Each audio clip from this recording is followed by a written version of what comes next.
Thank you for coming to this MSc seminar about the department. I'd like to introduce myself, Dr. Sudipta Seal. I'm the chair for the Material Science and Engineering Department. I'd like to introduce Professor Jiu Fang. He's the director for AMPAC, as well as the graduate program director as well. And also introducing Professor Parag Banerjee. He is the undergraduate program coordinator. Just a quick department facts. We're a department of 19 people. We also have a program faculty 16. We have access to various clean room facilities and materials characterization facilities. We have a healthy department with masters and PhD students close to 120, advised by our faculty. Our research funding is almost $4.5 million average for last 3 years. And overall patents awarded a little more than 90, and also average journal papers per year is around 110. As you can see, our faculty is quite diverse. We cover the whole gamut of material science and engineering related problems, from research to teaching as well as service, from mechanical properties to nanostructures, covering metals, semiconductors, ceramics, and polymers. Our faculty is quite diverse in their field and very research active.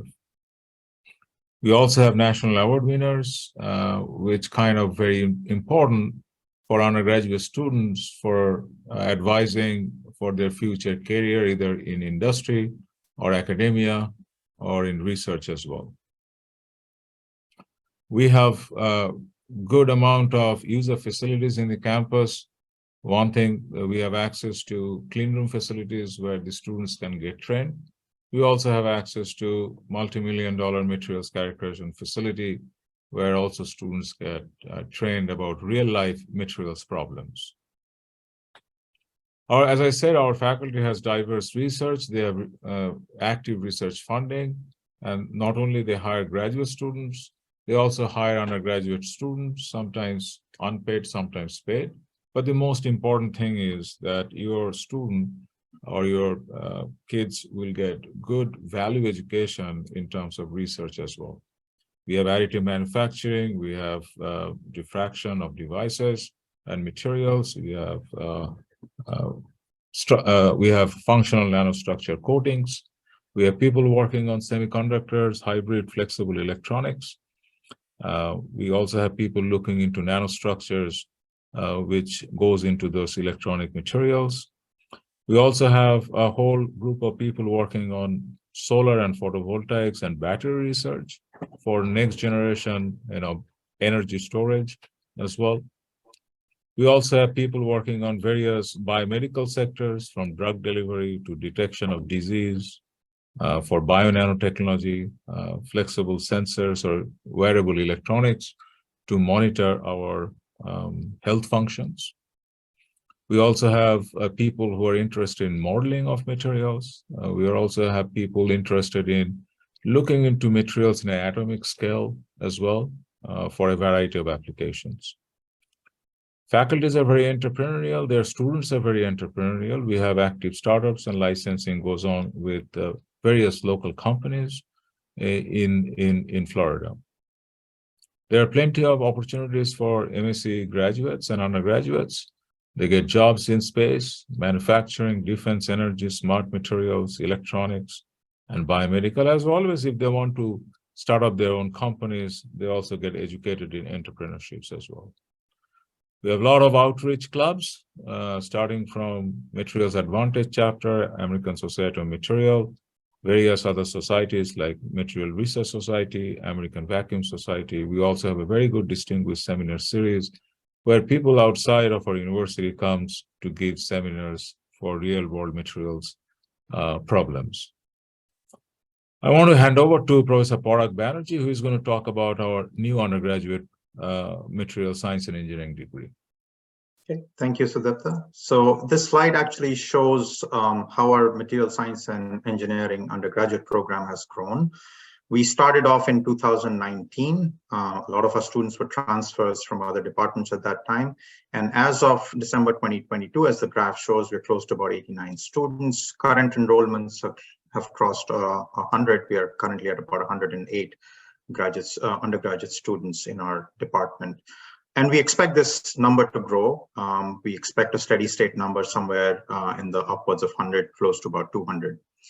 Over on the right-hand side, I'm showing a table where we list some of the different schools across the US with their total enrollments. And just to place where University of Central Florida, we are right at about, as you can see, at about 83 in our total enrollments as of December 2022. And our US news and rankings are about 49 at this point. And you can see that there's a direct correlation between the enrollment and the rankings as well. So we expect both our enrollment and our news rankings to increase over the next several years. Next slide. Just to give you an example of what our undergraduate population is, we are a very diverse population, not only in terms of our faculty, but also our student demographics. Here on the left-hand side, I'm showing you a graph with the male to female student ratio. We are predominantly female, and also we are racially very, very diverse as well. We have a few international students, but most of them are from in-state and across the US. And again, like I said, we are ethnically very, very diverse as well. And we are quite proud of that fact. One of the distinguishing features in our department is because we are a small department, because we have 100-odd undergraduate students, we tend to make sure that these undergraduate students are experiencing research as part of their undergraduate curriculum as well. And because almost all our faculty members are research experts and research active in their own fields, we provide almost all our students opportunities to align themselves with the research labs within our department and also outside. And so just a couple of examples. Natalie, who graduated, I guess, last year, is a ASM awardee. She experienced undergraduate research, and so is Erin Watson, who's now a senior. She's doing her research projects in different labs as well.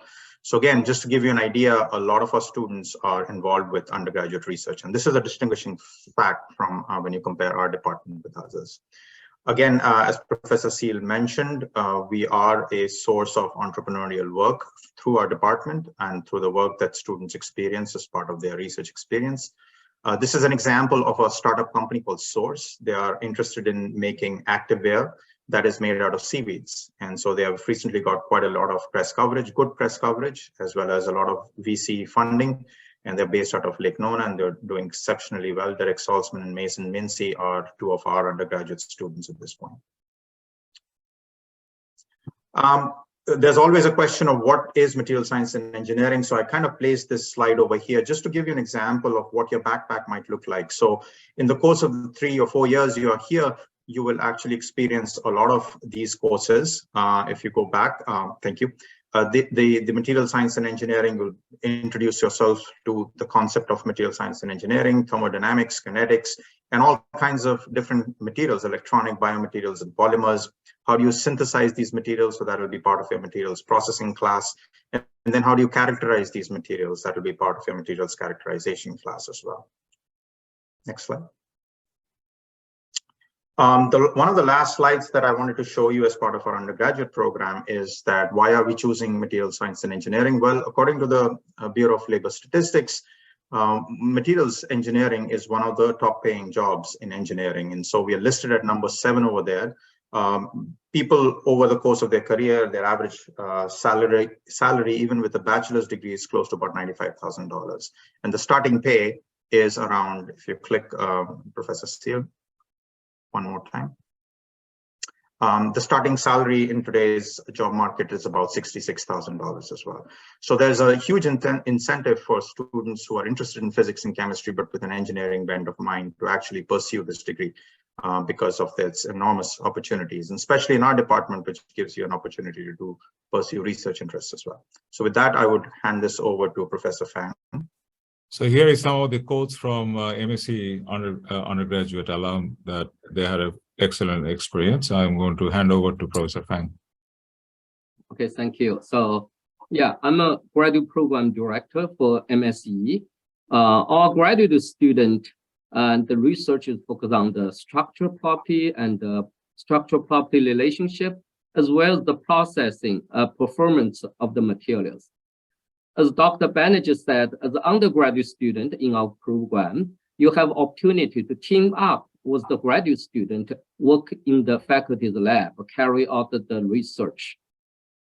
Next slide, please. Currently, we have 50 PhD students, 35 master students are enrolled in our program. You can see our program, graduate program, also very diverse, and close to 30% of our graduate students are female. And in terms of international student, 55% are international students, 45% are domestic students. Currently, our graduate program ranked at 49, and based on the US News or World Report. Next slide, please. Yeah, so we also offer the variety of the courses, include the core courses and the elective courses as well. And you also have opportunity to take the BS, MS, X-ray graduate program. So you have next slide, please. Oh no, sorry, go back.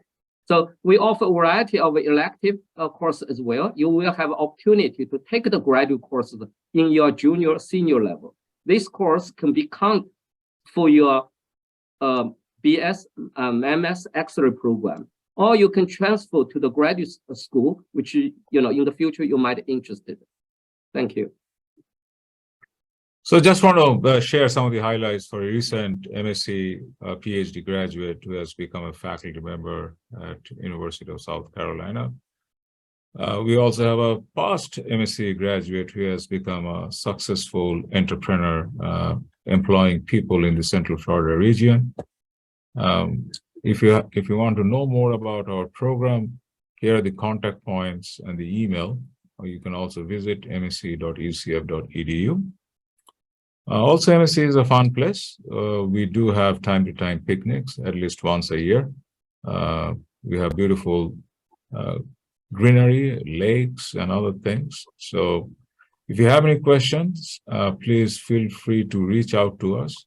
Thank you for listening. Thank you again. Bye. Bye. Bye.